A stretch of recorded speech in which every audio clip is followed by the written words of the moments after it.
السلام علیکم ورحمۃ اللہ وبرکاتہ۔ معزز ناظرین کرام، الحمدللہ یہ درس حدیث کا سلسلہ جاری ہے۔ یہ حدیث کی مشہور کتاب ریاض الصالحین ہے، جو سلسلے وار احادیث مبارکہ اور اس کا ترجمہ اور تشریح ناظرین کے لیے پیش کیا جا رہا ہے۔ جامعہ انواریہ حیدرآباد دکن اور نشا اسلامک کے زیر تعاون سے، اور آج کا عنوان اور باب ہے باب فی الامر بالمعروف والنہی عن المنکر، یعنی نیکیوں کا حکم دینا اور برائی سے منع کرنا۔ سب سے پہلے اس عنوان کے تحت آیات کریمہ اور اس کا ترجمہ پیش کیا جائے گا، پھر اس کے بعد احادیث جو اس ضمن میں آئی ہے اور تشریح کے ساتھ ناظرین کے سامنے پیش کیا جائے گا۔ آئے اللہ رب العزت کا ارشاد ہے، قال اللہ تعالی وَلْتَكُمْ مِنْكُمْ أُمَّةٌ يَدْعُونَ إِلَى الْخَيْرِ وَيَأْمُرُونَ بِالْمَعْرُوفِ وَيَنْهَوْنَ عَنِ الْمُنْكَرِ وَأُولَئِكَ هُمُ الْمُفْلِحُونَ، سورہ آل عمران، جس میں اللہ رب العزت نے ارشاد فرمایا تم میں سے ایک ایسی جماعت ہونی چاہیے جو نیکی کا حکم دیتی ہو، برائی سے روکتی ہو، اور یہی فلاح پانے والی کامیاب ہونے والے لوگ ہیں۔ اس آیت مبارکہ کی تفسیر میں حضرت العلامہ محمد نعیم الدین مراد آبادی علیہ الرحمہ خزائن العرفان میں لکھتے ہیں، اس آیت سے مراد امر بالمعروف و نہی عن المنکر کی فرضیت اور اجماع کا ثبوت موجود ہے۔ وقال اللہ تعالی کنتم خیر امۃ اخرجت للناس تأمرون بالمعروف وتنہون عن المنکر، یہ بھی آیت مبارکہ سورہ آل عمران کی ہے، جس میں اللہ رب العزت نے ارشاد فرمایا تم سب سے بہترین امت ہو، کنتم خیر امۃ، تم سب سے بہترین امت ہو جو لوگوں کے لیے نکالی گئی۔ کس بنا پر اللہ تبارک و تعالی خیر امت کے تاج کو ہمارے سروں پر سجایا ہے، بہترین امت کا لقب اللہ رب العزت نے دیا ہے؟ وہ اس وجہ سے کہ تم نیکی کا حکم دیتے ہو اور برائی سے روکتے ہو۔ تأمرون بالمعروف وتنہون عن المنکر، اس آیت مبارکہ کی تفسیر میں خزائن العرفان میں لکھتے ہیں کہ اس آیت مبارکہ کا شان نزول یہ ہے، یہودیوں میں سے مالک بن سیف اور وہاب بن یہودا نے حضرت عبداللہ ابن مسعود وغیرہ اصحاب رضوان اللہ تعالی اجمعین سے کہا ہم تم سے افضل ہے اور ہمارا دین تمہارے دین سے بہتر ہے، جس کی تم ہمیں دعوت دیتے ہو۔ اس پر یہ آیت مبارکہ نازل ہوئی۔ ترمذی کی حدیث میں ہے، آقا علیہ الصلوۃ والسلام نے فرمایا اللہ تعالیٰ میری امت کو گمراہی پر جمع نہ کرے گا، اور اللہ تعالیٰ کا دست رحمت جماعت پر ہے، جو جماعت سے جدا ہوا وہ دوزخ میں گیا۔ تو اللہ رب العزت نے خیر امت کی لقب اللہ رب العزت نے امت محمدیہ کو دیا ہے، جو امر بالمعروف یعنی نیکی کا حکم دیتی ہے اور برائی سے روکتی۔ وقال اللہ تعالی وَخُذِ الْعَفْوَ وَأْمُرْ بِالْعُرْفِ وَأَعْرِضْ عَنِ الْجَاهِلِينَ، سورہ اعراف کی آیت مبارکہ ہے۔ اللہ رب العزت نے ارشاد فرمایا آپ عفو کو، معافی کو اختیار کیجئے، نیکی کا حکم دیجئے اور جاہلوں سے منہ موڑیے، اعراض کر لیجئے۔ مزید اللہ رب العزت فرماتا ہے والمؤمنون والمؤمنات بعضهم اولیاء بعض یأمرون بالمعروف وینہون عن المنکر، ایک مسلمان ایماندار مرد اور ایماندار عورتیں، ایک مسلمان دوسرے مسلمان، ایک ایماندار دوسرے ایماندار مرد اور عورتیں ایک دوسرے کی مدد کرنے والے ہیں، بھلائی کا حکم دیتے ہیں اور برائی سے روکتے ہیں۔ اللہ تبارک و تعالیٰ ایمان والے مرد اور عورتوں کی تعریف اور ان کی خوبیاں اللہ رب العزت نے اس آیت مبارکہ میں ذکر فرمائی۔ آگے مزید اللہ رب العزت فرماتا ہے وقال اللہ تعالی ان الذین کفروا من بنی اسرائیل علی لسان داؤد وعیسی ابن مریم ذلک بما عصوا وكانوا يعتدون كانوا لا يتناهون عن منکر فعلوه لبئس ما كانوا يفعلون۔ اللہ رب العزت نے ارشاد فرمایا بنی اسرائیل کے کفار حضرت داؤد علیہ السلام اور حضرت عیسیٰ علیہ السلام کی زبانوں پر لعنت کیے گئے، اس کا سبب ان کا نافرمانی کرنا، حد سے بڑھنا اور ایک دوسرے کو ان برائیوں سے نہ روکنا ہے جس کے خود مرتکب ہوتے، جو وہ کرتے بہت برا تھا۔ وقال اللہ تعالی وقل الحق من ربکم فمن شاء فلیؤمن ومن شاء فلیکفر۔ یہ سورۃ الکہف کی آیت مبارکہ ہے جس میں اللہ رب العزت نے فرمایا کہ اے محبوب فرما دیجئے یہ تمہارے رب کی طرف سے حق ہے، جو چاہے ایمان لائے اور جو چاہے کفر کرے۔ وقال اللہ تعالی فاصدع بما تؤمر واعرض عن الجاهلین فاصدع بما تؤمر۔ اللہ تعالی نے جو حکم ہے بے حجاب کہہ دیجئے اور جاہلوں سے منہ موڑ لیجئے۔ وقال اللہ تعالی فانجینا الذین ینہون عن السوء واخذنا الذین ظلموا بعذاب بئیس بما كانوا یفسقون۔ یہ آیت مبارکہ جس میں اللہ رب العزت ارشاد فرماتا ہے ہم نے برائی سے روکنے والوں کو نجات دی اور ظلم کرنے والوں کو برے عذاب سے پکڑا، اور اس کا سبب ان کا فسق و فجور تھا، نافرمانی کرنا تھا۔ اس باب میں اور بھی دیگر آیات مبارکہ اس ضمن میں آئی ہے اور بے شمار ہے وہ آیات مبارکہ۔ اب آیات مبارکہ کے بعد اس باب کے تحت حضرت العلامہ امام نووی رحمۃ اللہ علیہ جو احادیث مبارکہ اس ضمن میں پیش کیا ہے وہ احادیث ناظرین کے لیے پیش کیا جا رہا ہے۔ وَأَمَّا الْأَحَادِيثُ فَالْأَوَّلُ عَنْ أَبِي سَعِيدٍ الْخُدْرِيِّ رضي الله عنه قال سمعت رسول الله صلى الله عليه وسلم يقول من رأى منكم منكرا فليغيره بيده فإن لم يستطع فبلسانه فإن لم يستطع فبقلبه وذلك أضعف الإيمان رواه مسلم۔ برائی سے روکنا اور نیکی کے حکم دینے کے بیان میں یہ پہلی حدیث مبارکہ پیش خدمت ہے جس کے راوی حضرت ابو سعید خدری رضی اللہ تعالیٰ عنہ ہے۔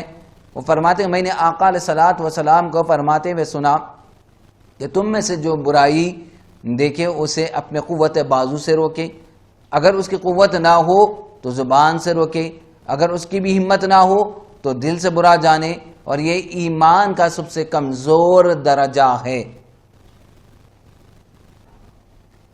اب اس حدیث مبارکہ کے ترجمے کے بعد تشریح کی جانب چلتے ہیں۔ ناظرین حدیث سے معلوم ہوا کہ احتساب کے مختلف مراتب ہے۔ آخری شرط وہ محتسب فیہ ہے اور یہ دوسرا رکن ہے۔ ہر وہ برائی جو اجتہاد کے بغیر معلوم ہو، ائمہ معتبرین کے نزدیک اس میں اختلاف کا محل نہیں، پس کوئی شافعی حنفی کو منع نہیں کرتا جو ایسی نیند لے جس سے نشہ، ایسی نبیذ پیے جس سے نشہ نہیں ہوتا، اور کوئی حنفی کسی شافعی کو نہیں روکتا جو زب کھاتا ہو۔ اور آخری رکن محتسب علیہ ہے، اس کے لیے شرط یہ ہے کہ وہ انسان ہو، کیونکہ بچے کو بھی شراب پینے سے روکا جائے گا۔ ہاں بعض افعال مجنون اور بچے کے حق میں منکر یعنی برا نہیں ہوتے، جیسے نماز وغیرہ، نہ ہی ان کو اس سے روکا جائے گا۔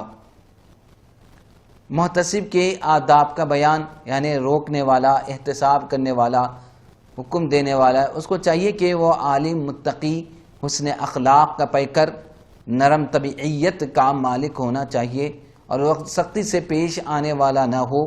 جہاں تک علم کا تعلق ہے تو محتسب کو احتساب کی حدود کا علم ہونا چاہیے۔ پرہیزگاری یہ ہے کہ وہ احتساب میں اس حد تک رہے جس کی شریعت نے اجازت دی ہے۔ حسن اخلاق کے ساتھ نرمی اختیار کریں، سختی نہ کریں تاکہ وہ حد شرع سے تجاوز نہ کر جائے، بس اس کا فساد اس کی اصلاح پر حاوی نہ ہو۔ اور احتساب کے معاملے میں شفقت کو مد نظر رکھے، یہاں تک کہ جب اسے کوئی شخص کسی چیز سے منع کرے یا اسے ناپسندیدہ چیز کا سامنا ہو تو شریعت کی حد سے تجاوز نہ کرے۔ اگر وہ احتساب کو بھول جائے اور نفس سے احتساب کے معاملے برائی کا مرتکب ہو، اور اگر وہ احتساب کو بھول جائے اور نفس احتساب کے معاملے میں برائی کا مرتکب ہو۔ حضور سیدنا غوث اعظم رحمۃ اللہ علیہ کے والد محترم کا احتساب۔ آپ رحمۃ اللہ علیہ کے والد محترم حضرت ابو صالح سید موسیٰ جنگی دوست رحمۃ اللہ علیہ تھے۔ آپ کا اسم گرامی سید موسیٰ، کنیت ابو صالح اور لقب جنگی دوست تھا۔ آپ جیلان شریف کے اکابر علماء و مشائخ اعظام رحمہم اللہ میں سے شمار کیے جاتے تھے۔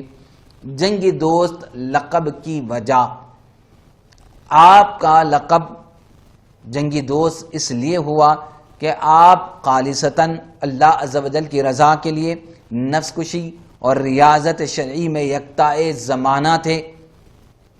نیکی کے کاموں کا حکم کرنے اور برائی سے روکنے کے لیے مشہور تھے اور معاملے میں اپنی جان تک بھی پرواہ نہ کرتے تھے۔ چنانچہ ایک دن جنگی دوست رحمۃ اللہ علیہ جامع مسجد کو جا رہے تھے کہ خلیفہ وقت کے چند ملازم شراب کے مٹکے نہایت ہی احتیاط سے سروں پر اٹھائے ہوئے جا رہے تھے۔ آپ رحمۃ اللہ علیہ نے جب ان کی طرف دیکھا تو جلال میں آ گئے اور ان مٹکوں کو توڑ دیا۔ آپ کے رعب اور بزرگی کے سامنے کسی ملازم کو دم مارنے کی اجازت نہ ہوئی تو انہوں نے خلیفہ وقت کے سامنے واقعے کا اظہار فرمایا اور آپ کے خلاف خلیفے کو ابھارا۔ تو خلیفہ نے کہا سید موسیٰ کو فوراً میرے دربار میں پیش کر دیا جائے۔ چنانچہ حضرت سید موسیٰ رحمۃ اللہ علیہ دربار میں تشریف لائے۔ خلیفہ اس وقت غیظ و غضب سے کرسی پر بیٹھا تھا۔ خلیفہ نے للکار کر کہا آپ کون تھے جنہیں میرے ملازمین کی محنت کو رائے گاں کر دیا؟ حضرت سید موسیٰ نے فرمایا میں محتسب ہوں، میں اپنا فرض منصبی ادا کیا ہے۔ خلیفہ نے کہا آپ کس کے حکم سے محتسب مقرر کیے گئے؟ حضرت سید موسیٰ نے رعب ڈال جواب دیا جس کے حکم سے تم حکومت کر رہے ہو۔ آپ کے اس ارشاد پر خلیفہ پر ایسی رقت طاری ہوئی کہ سر بزانوں ہو گیا، یعنی گھٹنوں پر سر رکھ کر بیٹھ گیا اور تھوڑی دیر کے بعد سر اٹھا کر عرض کیا حضور والا امر بالمعروف و نہی عن المنکر کے علاوہ مٹکوں کو توڑنے میں کیا حکمت ہے؟ آپ توڑے بغیر نیکی کا حکم اور دے سکتے تھے اور برائی سے روک سکتے تھے، لیکن توڑنے میں کیا حکمت ہے؟ حضرت سید موسیٰ رحمت اللہ علیہ نے ارشاد فرمایا تمہارے حال پر شفقت کرتے ہوئے نیز تجھ کو دنیا اور آخرت کی رسوائی اور ذلت سے بچانے کی خاطر میں نے یہ کام کیا ہوں۔ خلیفہ پر آپ کی اس حکمت بھری گفتگو کا بہت اثر ہوا اور متاثر ہو کر آپ کی خدمت میں عرض گزار ہوا عالی جاں آپ میری طرف سے بھی محتسب کے عہدے پر مامور ہے، یعنی لوگوں کا حساب کرنے والے، یعنی نیکی کا حکم دینے والے اور برائی سے روکنے والے۔ حضرت سید موسیٰ رحمۃ اللہ علیہ نے اپنی متوکلانہ انداز میں فرمایا جب میں حق تعالیٰ کی طرف سے مامور ہوں تو پھر مجھے خلق کی طرف سے، مخلوق کی طرف سے مامور ہونے کی کیا حاجت ہے؟ اسی دن سے آپ جنگی دوست کے لقب سے مشہور ہو گئے رحمہ اللہ۔ وَرَفَعَ اللَّهُ دَرَجَاتَهُ، اللہ مزید ان کے درجات کو بلند فرمائے اور ایسے اولیاء بزرگان دین کے علمی اور روحانی فیضان سے ہم سب کو مالا مال فرمائے۔ اب ناظرین اس باب کی دوسری حدیث کی جانب ہم آگے بڑھتے ہیں۔ الثانی عن ابن مسعود رضی اللہ عنہ ان رسول اللہ صلی اللہ علیہ وسلم قال ما من نبی بعثه اللہ فی امت قبلی الا كان له من امته حواریون واصحاب یأخذون بسنته ويقتدون بأمر ثم إنها تقلف من بعدهم قلوب يقولون ما لا يفعلون ويفعلون ما لا يؤمرون فمن جاهدهم بيده فهو مؤمن ومن جاهدهم بقلبه فهو مؤمن ومن جاهدهم بلسانه فهو مؤمن وليس وراء ذلك من الإيمان حبة خردل رواہ مسلم۔ اس باب کی دوسری حدیث جس کے راوی سیدنا حضرت ابن مسعود رضی اللہ تعالی عنہ ہے، وہ فرماتے ہیں کہ آقا علیہ الصلوۃ والسلام نے فرمایا اللہ تعالیٰ نے مجھ سے قبل جتنے نبی مبعوث فرمائے، جتنے نبی بھیجیں، ہر ایک کے لیے اس کی امت میں سے کچھ اہل اخلاص اور کچھ خاص احباب ہوتے تھے جو اس کے طریقے پر عمل پیرا ہوتے اور ان کے حکم کی تعمیل کرتے۔ پھر ان کے بعد نالائق لوگ آ گئے جو کہتے اسے کرتے نہ تھے اور وہ کرتے جس کا انہیں حکم نہ ہوتا۔ پر جو ان سے اپنے ہاتھ سے جہاد کرے وہ ایماندار ہے، اور جو ان سے اپنے دل سے جہاد کرے وہ بھی ایماندار ہے، جو اپنی زبان سے ان کے ساتھ جہاد کرے وہ بھی ایماندار ہے، اور اس کے بعد رائی کے دانے کے برابر بھی ایمان نہیں۔ اس حدیث مبارکہ کے متن اور ترجمے کے بعد تشریح کی جانب ہم متوجہ ہوتے ہیں۔ اس حدیث کی شرح کرتے ہوئے حکیم الامت حضرت مفتی احمد یارقان نعیمی علیہ الرحمہ لکھتے ہیں، ظاہر ہے کہ یہاں شریعت اور تبلیغ والے انبیاء مراد ہیں جن کی باقاعدہ امتیں تھیں، اور یہ اصحاب حواریوں کے علاوہ جماعت ہے۔ مطلب یہ کہ ہر صاحب شریعت پیغمبر کو اللہ نے عام صحابی بخشے اور خاص صاحب اسرار بھی۔ ایسے ہی ہمارے حضور کے صحابہ 1,00,000 کم و بیش 24,000 صحابہ کی تعداد جن میں بعض خاص صاحب اسرار ہے جیسے خلفائے راشدین وغیرہم۔ لہذا اس حدیث پر اعتراض نہیں کہ بعض نبی وہ ہیں جن کی بات کسی نے نہ مانی اور بعض وہ جن کی 1-2 آدمیوں نے ہی اطاعت کی۔ مزید فرماتے ہیں ان صحابہ کے بعد ایسے بدعقیدہ بدعمل لوگ پیدا ہوتے تھے، ایسے ہی میرے صحابہ کے بعد بھی ہوگا۔ اس سے معلوم ہوا کہ بفضلہ تعالی حضور کے صحابہ بدعملی اور بدعقیدگی سے پاک رہے۔ آگے مزید فرماتے ہیں بعض ایسے بدعقیدہ بدعمل لوگوں کی اصلاح 3 جماعتیں 3 طرح کریں: حکام طاقت سے کہ مجرموں کو سزائیں دیں، اہل علم زبان سے کہ انہیں واعظ کریں، عوام مومن دل سے کہ ان سے نفرت کریں اور دور رہے تا قیامت یہ احکام جاری رہیں۔ اپنے مسلمان بھائی کو نصیحت کرنا۔ حضرت سید امام فخر الدین رازی علیہ الرحمہ ارشاد فرماتے ہیں وَأَمَّا الْمَوْعِظَةُ فَهِيَ الْكَلَامُ الَّذِي يُفِيدُ الزَّجْرَ عَمَّا لَا يَنبَغِي فِي طَرِيقِ الدِّينِ۔ نصیحت وہ کلام ہے، نصیحت کی تعریف یہ ہے کہ نصیحت وہ کلام ہے جو راہ دین میں ناروا اور نامناسب باتوں سے روکیں، جو دین میں ناروا اور نامناسب باتوں سے روکیں۔ وعظ و نصیحت کی اہمیت و افادیت ایک مسلمہ حقیقت ہے، ہر دور میں اس کی ضرورت پیش آئی، اس کے فوائد و ثمرات بے حساب و بے شمار ہیں۔ خود اللہ عز و جل نے قرآن مجید کا ایک نام موعظت یعنی نصیحت رکھا ہے، قد جاءتکم موعظۃ من ربکم۔ مزید دوسرے مقام پر اللہ نے فرمایا ھذا بیان للناس وہدی وموعظۃ للمتقین، یہ لوگوں کو بتانا اور راہ دکھانا پرہیزگاروں کو نصیحت ہے۔ یا ایھا الناس قد جاءتکم موعظۃ من ربکم وشفاء لما فی الصدور وہدی ورحمۃ للمؤمنین، اے لوگو تمہارے پاس تمہارے رب کی طرف سے ایک نصیحت آئی اور دلوں کی سخت اور دلوں کے لیے شفا اور ہدایت اور رحمت ایمان والوں کے لیے ہے۔ مفسر شہیر نعیم الدین مراد آبادی علیہ الرحمہ اس آیت مبارکہ کے تحت خزائن العرفان میں ارشاد فرماتے ہیں اس آیت میں قرآن کریم کے آنے اور اس کے موعظت یعنی نصیحت شفا و ہدایت و رحمت ہونے کا بیان ہے کہ یہ کتاب ان فوائد عظیمہ کی جامع ہے۔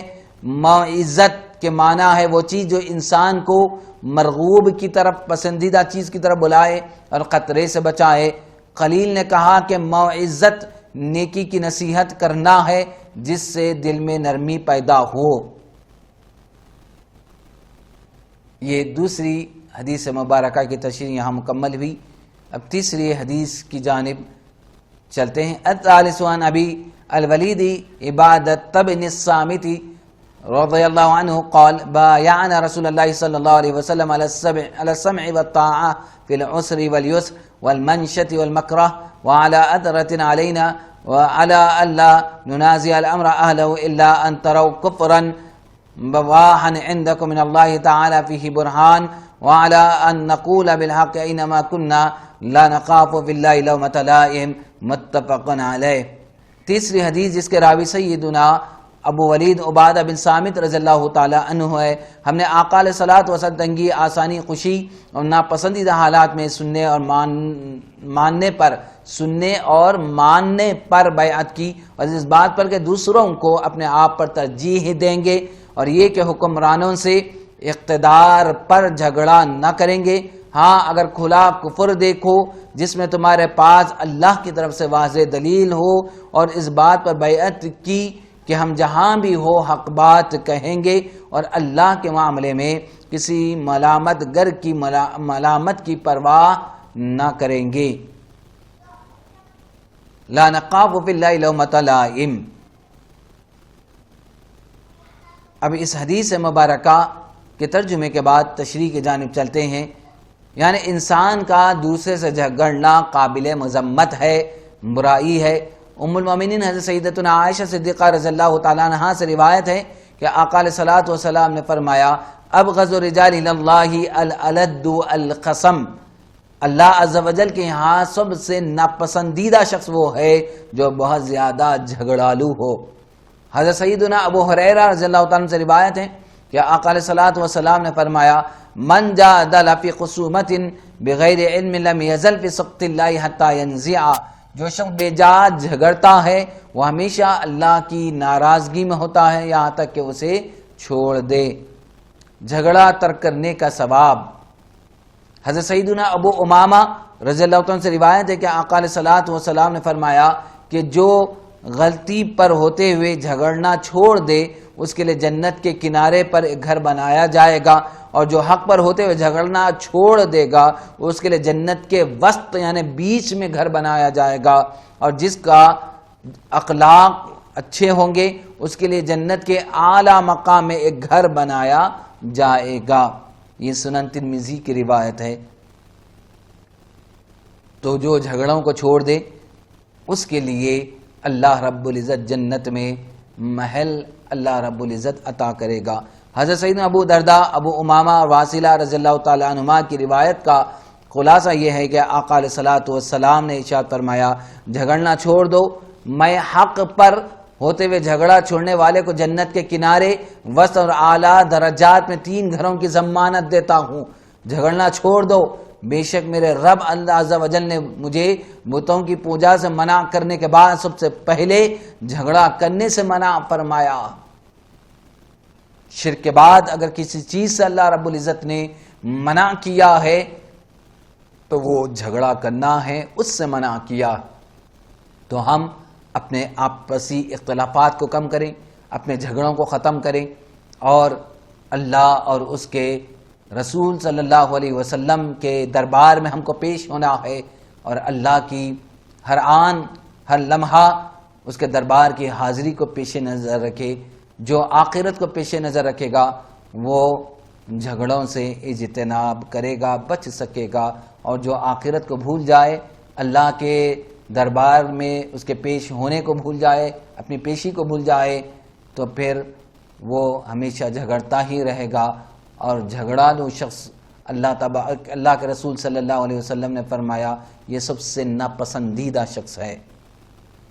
اب آئے چوتھی حدیث کی جانب ہم چلتے ہیں۔ الرابع عن النعمان بن بشیر رضی اللہ عنہما عن النبی صلی اللہ علیہ وسلم قال مثل القائم فی حدود اللہ والواقع فیہا کمثل قوم استهموا على سفینة فصار بعضهم أعلاها وبعضهم أسفلها وكان الذين في أسفلها إذا استقوا من الماء مروا على من فوقهم فقالوا لو أن غرقنا في نصيبنا خرقا ولم نؤذي من فوقنا فإن تركوهم وما أرادوا هلكوا جميعا وإن أخذوا على أيديهم نجوا ونجوا جميعا رواہ البخاری۔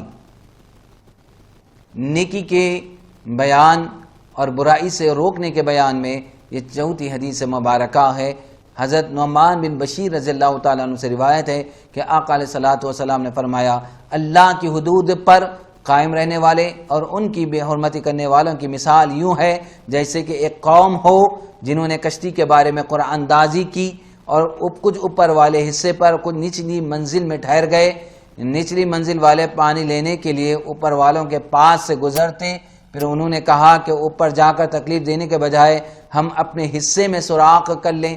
اگر اوپر والوں نے ان کو ان کے ارادے پر چھوڑا تو سب ہلاک ہوں گے، اور اگر ان کے ہاتھوں کو روک لیا تو وہ سب لوگ نجات پا جائیں گے۔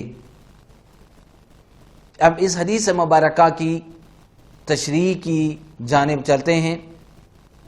حضرت العلامہ مفتی احمد یارقاء علیہ الرحمہ اس حدیث کے تحت لکھتے ہیں کہ اس حدیث شریف میں ایک مثال کے ذریعے سے برائی سے روکنے اور نیکی کا حکم دینے کی اہمیت کو اجاگر کیا گیا اور بتایا گیا کہ اگر یہ سمجھ کر امر بالمعروف اور نہی عن المنکر کا فریضہ ترک کر دیا جائے کہ برائی کرنے والا خود نقصان اٹھائے گا، ہمارا کیا نقصان ہے، تو یہ سوچ غلط ہے، اس لیے کہ اس کے گناہ کے اثرات تمام معاشرے کو اپنی لپیٹ میں لے لیتے ہیں، اور جس طرح کشتی توڑنے والا اکیلا ہی نہیں ڈوبتا بلکہ وہ سب لوگ کو لے کر ڈوبتا ہے جو کشتی میں سوار ہے، اسی طرح برائی کرنے والے چند افراد کا یہ جرم تمام معاشرے میں ناسور بن کر پھیلتا ہے۔ اس اجتماعی طور پر پیش آنے والے نقصانات کثیرہ گناہ ایسے ہیں جن کی وجہ سے براہ راست دوسروں کو نقصان اٹھانا پڑتا ہے۔ مثلا اگر کوئی شخص چوری کا گناہ کرے گا تو اس شخص کا نقصان ہوگا جس کی چیز چرائی جائے گی۔ بالکل یہی معاملہ ڈاکہ ڈالنے، امانت میں خیانت، گالی دینے، تہمت لگانے، غیبت کرنے، چغلی کھانے، کسی کے عیب اچھالنے، کسی کا مال ناحق کھانے، خون بہانے، کسی کو بلا اجازت شرعی تکلیف دینے، قرض دبا لینے، کسی کی چیز اسے ناگوار گزارنے کے باوجود بلا اجازت استعمال کرنے، ماں باپ کو ستانے اور بدنگاہی کرنے کا ہے۔ اب اگر ہر ایک کو ان گناہوں کے ارتکاب کی کھلی چھوٹ دی جائے تو نہ تو کسی کا مال سلامت رہے گا اور نہ ہی عزت، بلکہ یوں کہنا چاہیے کہ ہمارا معاشرہ درندوں کے جنگل کا منظر پیش کرنے لگے گا، الیاذ باللہ منہ۔ تو ان نقصانات سے بچنے کا طریقہ کیا ہے؟ ان نقصانات سے، ان گناہوں سے بچنے کے لیے ضروری ہے کہ ہم اپنی اور ساری دنیا کے لوگوں کی اصلاح کی کوشش میں لگ جائے، بلکہ اس کے لیے باقاعدہ طور پر کوئی ایسی تنظیم ہونی چاہیے، کوئی ایسی تحریک ہونی چاہیے، کوئی ایسی ایک منظم جماعت ہونی چاہیے جو ساری دنیا میں نیکی کی دعوت عام کرنے کے لیے کوشاں رہیں۔ قرآن کریم میں بھی اسی بات کی طرف اشارہ کیا گیا ہے، چنانچہ سورہ آل عمران میں ارشاد فرمایا گیا تمہیں ایک گروہ ایسا ہونا چاہیے، وَلْتَكُمْ مِنْكُمْ أُمَّةٌ يَدْعُونَ إِلَى الْخَيْرِ، جو بھلائی کی طرف بلائے اور اچھی بات کا حکم دے اور برائی سے منع کرے، اور یہی لوگ مراد کو پہنچنے والے۔ اب ناظرین، اس حدیث مبارکہ 5ویں حدیث کی جانب ہم چلتے ہیں، اس باب کی 5ویں حدیث مبارکہ کی جانب ہم چلتے ہیں۔ الخامس عن ام المؤمنین ام سلمۃ ہند بنت ابی امیۃ خلیفۃ رضی اللہ عنہا عن نبی صلی اللہ علیہ وسلم انہ قال انہ یستعمل علیکم امراء فتعرفون وتنکرون فمن کرہ فقد بری ومن انکر فقد سلم ولكن من رضی وتابع قالوا یا رسول اللہ الا نقاتلهم قال لا ما اقاموا فیکم الصلاة رواہ مسلم۔ معناه من كره بقلبه ولم يستطع إنكارا بيد ولا لسان فقد برئ من الإثم وأدى وظيفته، ومن أنكر بحسب طاقته فقد سلم من هذه المعصية، ومن رضي بفعل ما تابعهم فهو العاصي۔ نیکی کے حکم دینے اور برائی سے روکنے کے بیان میں 5ویں حدیث مبارکہ پیش خدمت ہے۔ اس حدیث کے راوی ام المومنین حضرت ام سلمہ ہند بنت امیہ حذیفہ رضی اللہ تعالی عنہا سے روایت ہے کہ آقا علیہ الصلوۃ والسلام نے فرمایا، ان قریب تم پر کچھ حکمراں مقرر ہوں گے، کچھ بادشاہ حکمراں مقرر ہوں گے، ان میں بعض کا کام تمہارے لیے مانوس اور بعض کام نامانوس ہوں گے۔ جس نے ناپسند کیا بری ہو گیا، اور جس نے انکار کیا وہ سلامت رہا، لیکن جس نے راضی ہو کر پیروی کی۔ صحابہ کرام نے عرض کیا، یا رسول اللہ صلی اللہ علیہ وسلم، کیا ہم ان سے جنگ نہ کریں؟ فرمایا کہ نہیں، جب تک تم میں نماز قائم کریں، جب تک تم میں نماز قائم کریں۔ کریہہ کا معنی ہے جو دل سے ناپسند کریں اور اسے ہاتھ سے یا زبان سے روکنے کی قدرت نہ ہو، اس صورت میں وہ گناہ سے بری اور ذمہ دار سے عہدہ بر ہوا۔ جس نے اپنے مقدور بھر انکار کیا وہ اس گناہ سے سلامت رہا، جس نے ان کے کام پر رضامندی اور پیروی کی وہ نافرمان ہے، فہو العاصی۔ ناظرین، اس حدیث مبارکہ کے ترجمے کے بعد حدیث مبارکہ کی تشریح کی جانب چلتے ہیں۔ مفتی احمد یارقان ہے رحمۃ اللہ علیہ، اس حدیث کے تحت لکھتے ہیں، انکار سے مراد زبان سے انکار کر دینا، اور بری ہونے سے مراد نفاق اور مداہنت یعنی پلپلاپن ہے۔ کریہہ سے مراد دل سے ناپسندیدگی ہے۔ سلامتی ہے مراد گناہ وبال فسق سے محفوظ رہنا ہے، یعنی ایسے بادشاہوں کے برے اعمال کو زبان سے برا کہہ دینے والا پختہ مسلمان ہے، اور ان کے اعمال کو صرف دل سے برا سمجھنے والا، زبان سے خاموش رہنے والا پہلے کی طرح پختہ تو نہ ہوگا، مگر گناہ سے وہ بھی بچ جائے گا۔ مزید فرماتے ہیں، یعنی جو شخص ان فاسق حکام کے برے کاموں سے دل سے راضی ہوا اور عمل میں ان کے ساتھ شریک ہو گیا تو وہ بھی ان کے کام سے کرنے لگا، تو وہ بھی گناہ فسق و فجور و وبال میں ان کے ساتھ شریک ہو گیا۔ آگے مزید فرماتے ہیں، ان بادشاہوں حاکموں کو ہاتھ سے اور بذریعہ قوت و طاقت گناہوں سے نہ روکے، جو کہ تبلیغ کی ایک اعلیٰ قسم ہے، اور نمازی رہنے سے مراد ہے مسلمان رہنا، کیونکہ نماز ہی کفر و اسلام میں فرق کرنے والی چیز ہے۔ لہذا یہ مطلب نہیں کہ بے نمازی بادشاہ حکام کی بغاوت درست ہے، دوسرے گناہوں کی طرح ترک نماز بھی ایک گناہ ہے۔ قرآن کریم دوزخی کفار کا ایک قول نقل فرماتا ہے، جو وہ فرشتوں سے کہیں گے، لم نکن من المصلین، ہم نمازیوں میں سے نہ تھے، یعنی مسلمان نہ تھے۔ خیال رہے کہ سلطان کی بغاوت بڑے فتنوں، خون ریزیوں، ملک کی تباہیوں کا باعث ہے، اس لیے بڑے اہتمام کے ساتھ اس سے روکا گیا۔ بادشاہوں کو نیکی کی دعوت دینا اور برائی سے منع کرنا۔ احتساب کے درجات جاننا چاہیے۔ احتساب کے 4 درجات ہے، برائی سے آگاہ کرنا، واعظ کرنا، سخت بات کہنا اور سختی سے روکنا۔ امراء و سلاطین کو آگاہ کرنا اور واعظ نصیحت کرنا ہے، کیونکہ ان سے سخت بات کرنا یا سختی سے روکنا فتنہ برپا ہونے کا سبب ہے، جس کی وجہ سے ایسی شر انگیزی ہوگی جو ان کی اپنی برائی سے بھی زیادہ بری ہوگی۔ ہاں، اگر معلوم ہو کہ سخت گفتگو فائدہ مند ہوگی اور شر انگیزی کا باعث نہ ہوگی تو پھر کوئی حرج نہیں، اور وہ انہی میں سے ہے جو ان باتوں کی پرواہ نہیں کرتا۔ اس پر آقا علیہ الصلوۃ والسلام نے یہ فرمایا، خیر الشہداء حمزۃ بن عبد المطلب ثم رجل قام الى امام فامره ونهاه في ذات الله عز وجل فقبله على ذلك۔ شہداء میں سب سے افضل حضرت حمزہ ابن عبد المطلب رضی اللہ تعالیٰ عنہ ہے۔ پھر وہ شخص جس نے حاکم کو اللہ کی فرما برداری کا حکم دیا، اس کی نافرمانی سے منع فرمایا، پس اس وجہ سے حاکم نے اسے قتل کر دیا۔ اس کے امر بالمعروف اور نہی عن المنکر کرنے کی وجہ سے حاکم نے اسے قتل کر دیا ہے، تو سب سے بڑا افضل شہید ہے، فضیلت والا شہید ہے۔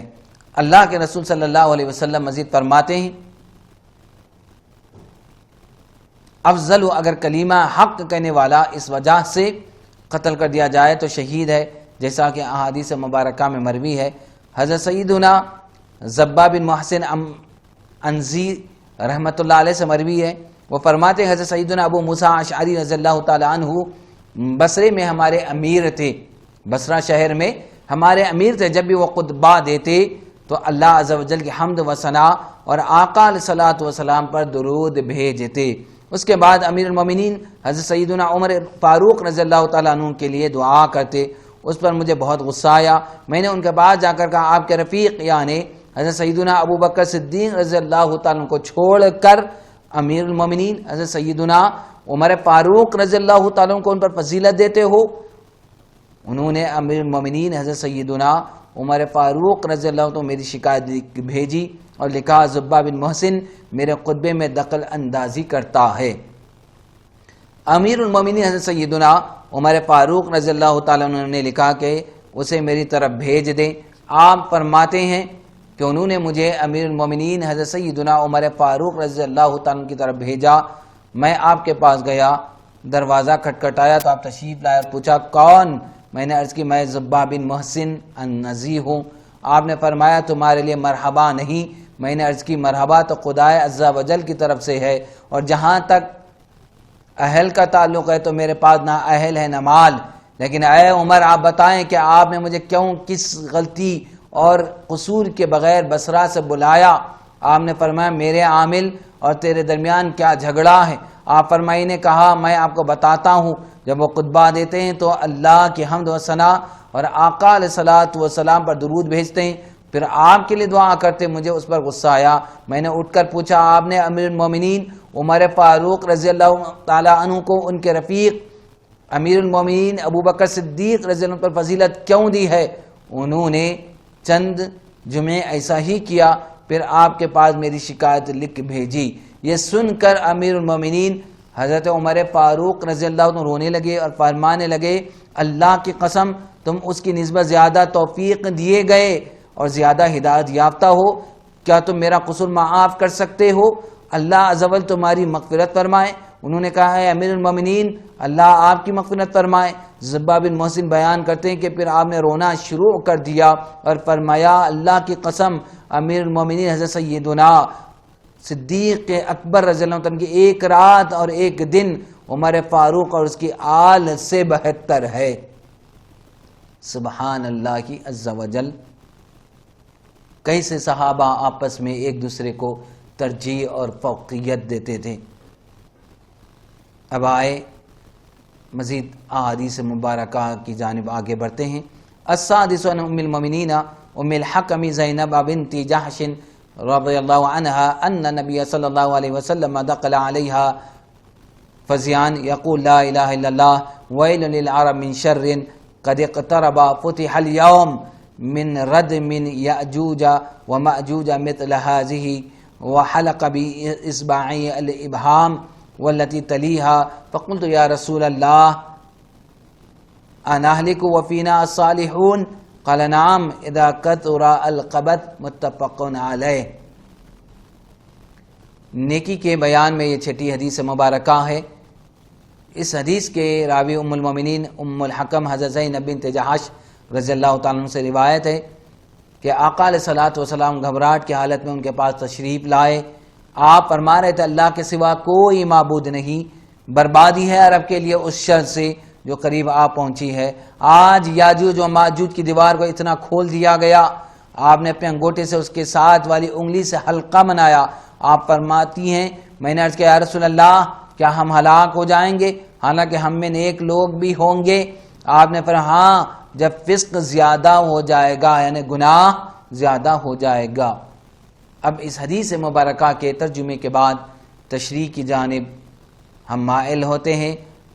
یاجوج ماجوج کا ذکر اس حدیث مبارکہ میں آیا۔ یہ یافس بن نوح علیہ السلام کی اولاد میں سے ایک فسادی گروہ ہے اور ان لوگوں کی تعداد بہت ہی زیادہ ہے۔ یہ لوگ بلا کے جنگجو خونخوار اور بالکل وحشی اور جنگلی ہے جو بالکل جانوروں کی طرح رہتے ہیں۔ موسم ربیع میں یہ لوگ اپنے غاروں سے نکل کر تمام کھیتیاں اور سبزیاں کھا جاتے تھے اور خشک چیزوں کو لاد کر لے جاتے تھے. آدمی اور جنگلی جانوروں یہاں تک کہ سانپ بچھو گرگٹ ہر چھوٹے بڑے جانور کو کھا جاتے تھے. سد سکندری. حضرت ذوالقرنین سے لوگوں نے فریاد کی کہ آپ ہمیں یاجوج و ماجوج کے شر اور ان کی ایذا رسانیوں سے بچائیے، اور ان لوگوں نے ان کے عوض کچھ مال دینے کی بھی پیشکش کی. تو حضرت ذوالقرنین نے فرمایا مجھے تمہارے مال کی ضرورت نہیں ہے، اللہ تعالیٰ نے مجھے سب کچھ دیا ہے، بس تم لوگ جسمانی محنت سے میری مدد کرو. چنانچہ آپ نے دونوں پہاڑوں کے درمیان بنیاد کھدوائی. جب پانی نکل آیا تو اس پر پگھلائے تانبے کے گارے سے پتھر جمائے گئے اور لوہے کے تختے نیچے اوپر چن کر ان کے درمیان میں لکڑی اور کوئلہ بھروا دیا اور اس میں آگ لگوا دی. اس طرح یہ دیوار پہاڑ کی بلندی تک اونچی کر دی گئی اور دونوں پہاڑوں کے درمیان کوئی جگہ نہ چھوڑی گئی. پھر پگھلا ہوا تانبا دیوار میں پلا دیا گیا جو سب مل کر نہایت مضبوط اور نہایت مستحکم دیوار بن گئی. یہ رکاوٹ سکندری کب ٹوٹے گی؟ سد سکندری کب ٹوٹے گی؟ حدیث شریف میں ہے کہ یاجوج و ماجوج روزانہ اس دیوار کو توڑتے ہیں اور دن بھر جب محنت کرتے اور اس کو توڑنے کے قریب ہو جاتے تو ان میں سے کوئی کہتا ہے اب چلو باقی کو کر توڑ ڈالیں گے. دوسرے دن جب وہ لوگ آتے ہیں تو خدا کے حکم سے وہ دیوار پہلے سے بھی زیادہ مضبوط ہو جاتی.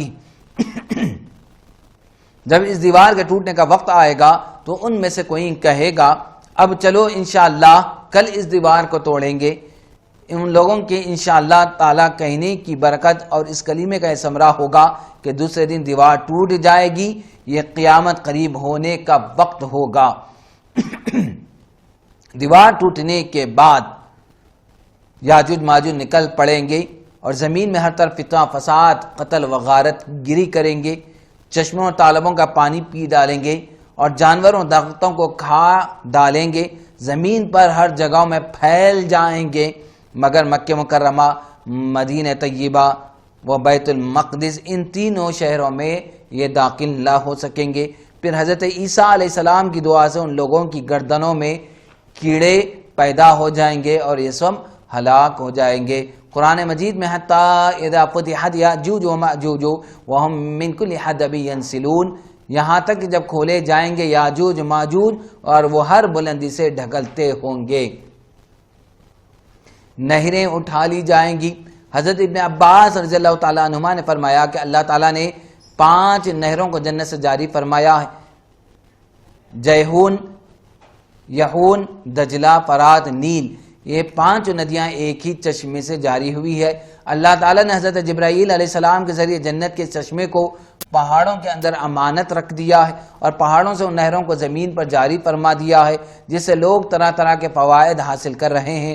جب یاجوج ماجوج کے نکلنے کا وقت ہوگا تو اللہ تعالیٰ حضرت جبرائیل علیہ السلام کو زمین پر بھیجے گا اور وہ 6 چیزوں کو زمین سے اٹھا لیے جائیں گے.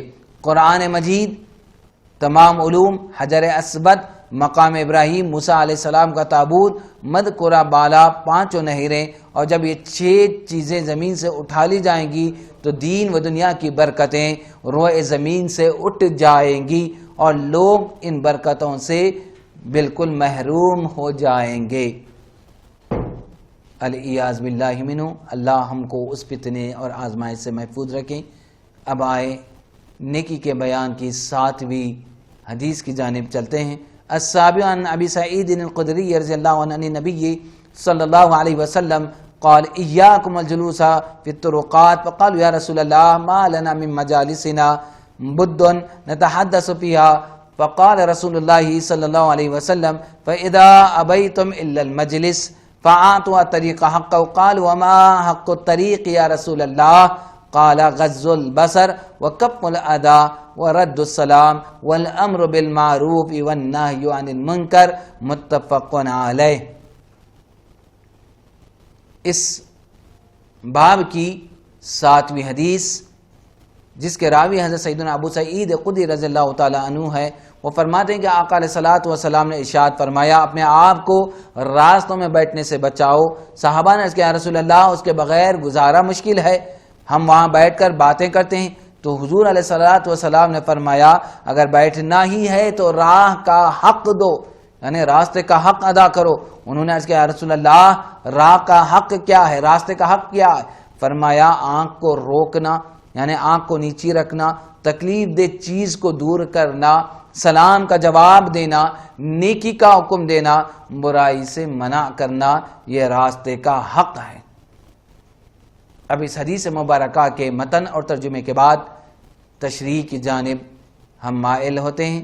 راستے میں بیٹھنے والے کو چاہیے کہ نگاہیں جھکا کر بیٹھیں، مظلوم کی مدد کریں، ستم رسیدہ و حسرت زدہ کی فریاد رسی کریں، ضعیف و کمزور کی مدد کریں، راستہ بھولے ہوئے لوگوں کی رہنمائی کریں، راستہ بتلائیں، سلام کا جواب دیں، سوال کرنے والے کو کچھ نہ کچھ عطا کریں، یعنی مانگنے والوں کو کچھ دیا کریں، ادھر ادھر متوجہ نہ ہو، لطافت و شفقت کے ساتھ نیکی کا حکم دے اور برائی سے منع کرے۔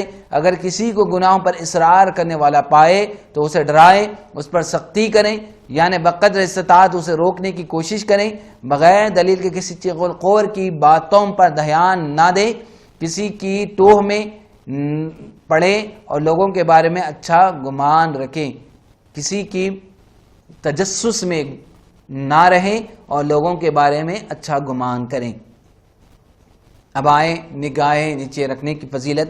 حضرت سیدنا ابن مسعود رضی اللہ تعالیٰ عنہ سے روایت ہے کہ آقا علیہ الصلوۃ والسلام نے اپنے رب سے روایت کرتے فرمایا کہ بد نگاہی شیطان کے تیروں میں سے ایک زہر میں بجھا ہوا ایک تیر ہے، جو اسے بد نگاہی کو میرے خوف سے چھوڑ دے گا میں اسے ایسا ایمان عطا فرماؤں گا جس کی مٹھاس وہ اپنے دل میں محسوس کرے گا۔ سبحان اللہ۔ حضرت سیدنا ابو امامہ رضی اللہ عنہ فرماتے ہیں کہ آقا علیہ الصلوۃ والسلام نے فرمایا جس مسلمان کی نظر کسی عورت کے حسن پر جا پڑے وہ اپنی نگاہ جھکا لے تو اللہ اس کے دل میں عبادت کی لذت عطا فرمائے گا۔ اب آئے تکلیف دہ چیز کو دور کرنا۔ حضرت سیدنا ابو ہریرہ رضی اللہ عنہ سے روایت ہے کہ آقا علیہ الصلوۃ والسلام نے فرمایا ایک شخص کسی راستے سے گزر رہا تھا، اس نے راستے پر ایک کانٹے دار شاخ کو درخت کو پایا تو اسے راستے سے ہٹا دیا۔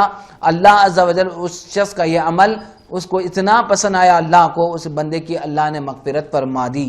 ایک روایت میں ایک شخص راستے کے بیچ میں پڑے ہوئی درخت کے شاخ کے قریب سے گزرا تو اس نے کہا خدا کی قسم میں مسلمان کے راستے سے اسے ضرور ہٹا دوں گا تاکہ وہ انہیں تکلیف نہ پہنچائے، تو اسے جنت میں داخل کر دیا گیا۔ ایک روایت میں کہ میں نے ایک شخص کو جنت میں ایک درخت میں تصرف کرتے ہوئے دیکھا جسے اس نے راستے کے بیچ سے اس لیے کاٹ دیا تھا کہ وہ مسلمانوں کو ایذا دے رہا تھا، تکلیف کا باعث بن رہا تھا۔ تو کتنی فضیلت ہے تکلیف دہ چیزوں کو راستے سے ہٹانا، یہ جنت میں لے جانے والا عمل ہے، اللہ رب العزت کے یہاں سے مغفرت دلانے والا عمل ہے، لیکن ہم اس عمل سے غافل ہے، بلکہ ہم اور ایذا دینے والے چیزیں راستوں میں ڈال دیا کرتے ہیں اور لوگوں کو تکلیف دیتے، اس سے اجتناب کرنا چاہیے۔ ایک روایت میں کہ ایک شخص جس نے کبھی کوئی نیک عمل نہیں کیا تھا راستے سے کانٹے دار شاخ کو ہٹا دیا، وہ کسی درخت کی شاخ تھی تو اس نے اسے کاٹ دیا، پھر وہ راستے میں پڑی ہوئی تھی اور اس نے اسے راستے سے ہٹا دیا، تو اللہ کو اس کا یہ عمل اتنا پسند آیا، اللہ نے اس کی مغفرت فرما دی۔ سبحان اللہ۔ حضرت سیدنا انس بن مالک رضی اللہ عنہ سے روایت ہے کہ راستے میں پڑا ہوا ایک درخت لوگوں کو تکلیف دیتا تھا، ایک شخص نے اسے لوگوں کے راستے سے ہٹا دیا تو حضور علیہ الصلوۃ والسلام نے فرمایا میں نے اسے جنت میں اس درخت کے سائے میں لیٹے ہوئے دیکھا، اسے جنت میں اس درخت کے سائے میں لیٹے ہوئے میں نے دیکھا۔ کون؟ آقا علیہ الصلوۃ والسلام فرما رہے۔ تو کس عمل کی وجہ سے وہ شخص جنت میں گیا؟ صرف درخت جو تکلیف کا باعث بن رہا تھا اسے کاٹنے کی وجہ سے وہی درخت جنت میں اسے سایہ بنا ہوا ہے، سایہ دار بنا ہوا ہے اور اس کے سائے میں وہ لیٹا ہوا۔ سبحان اللہ۔ پھر آئے سلام کرنے کے بارے میں کہا گیا ہے، یہ راستے کے آداب میں سے بتایا گیا ہے۔ سلام کرنا سنت اور سلام کا جواب دینا واجب ہے، یہ سلام کے احکام ہیں۔ سلام کرنے والے کے لیے چاہیے کہ سلام کرتے وقت دل میں یہ نیت کرے کہ اس شخص کی جان، اس کا مال، اس کی عزت و آبرو سب کچھ میری حفاظت میں ہے اور میں ان میں سے کسی چیز میں دخل اندازی کرتا ہوں تو یہ میرے لیے حرام ہوگا۔ سلام کا جواب فوراً ہی دینا واجب ہے، بلا عذر تاخیر کی تو گناہگار ہوا، اور یہ گناہ سلام کا جواب دے دینے سے رفع نہیں ہوگا بلکہ توبہ کرنی ہوگی۔ مسئلہ ہے، ایک جماعت دوسری جماعت کے پاس آئی اور ان میں سے کسی ایک نے بھی سلام نہ کیا تو سب سنت چھوڑنے کے الزام کی گرفت میں آ گئے، اور اگر ان میں سے ایک شخص نے بھی سلام کر لیا تو سب بری ہو گئے، لیکن افضل یہ ہے کہ سب ہی سلام کریں۔